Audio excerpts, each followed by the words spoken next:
Can you give all of us the Peter Lynch 2-minute monologue explaining the business of Berkshire Hathaway and its merits as a long-term investment for future decades? We've always tried to stay sane, and other people, a lot of them, like to go crazy. That's a competitive advantage.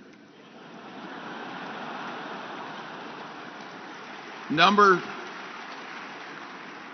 two, as we've gotten bigger, we've used this sort of golden rule that we want to treat the subsidiaries the way we would want to be treated if we were in the subsidiaries. And that, again, is a very rare attitude in corporate America, and it causes people to come to us who don't want to come to anybody else. That is a long-term competitive advantage. A few years ago, a person who's in this audience, I believe, came to me, and he was in his 60s, and he said that for about a year he'd been thinking about selling his business, and the reason he'd been thinking about it was not because he wanted to retire, and we very seldom buy business from people who want to retire. He didn't want to retire at all. He loved what he was doing, but he had an experience in buying a business a few years earlier from a family where he had known the fellow who had built it. The fellow had died, and then just everything bad started happening in the family, in the business, in the employees, everything else. So he really wanted to put to bed the question of what happened with his business.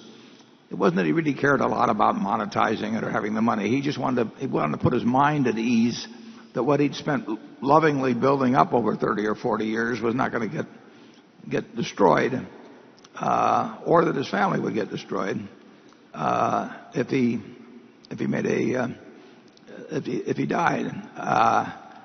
So he said he thought about it a year, and he thought about it, and he thought, well, if I sell it to one of my competitors, and they would be a logical buyer. They usually are. That's why we have antitrust laws.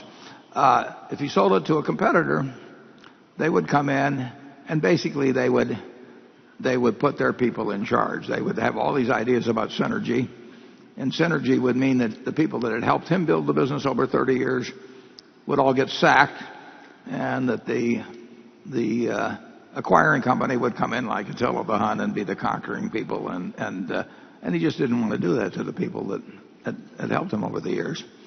And then he thought he might sell it to some private equity firm, and he figured that if he sold it to them, they'd load it up with debt which he didn't like, and then they'd resell it later on, and so he would again have lost control. They might do the same thing that he didn't want to have happen in the first place in terms of selling it to a competitor or whatever it might be.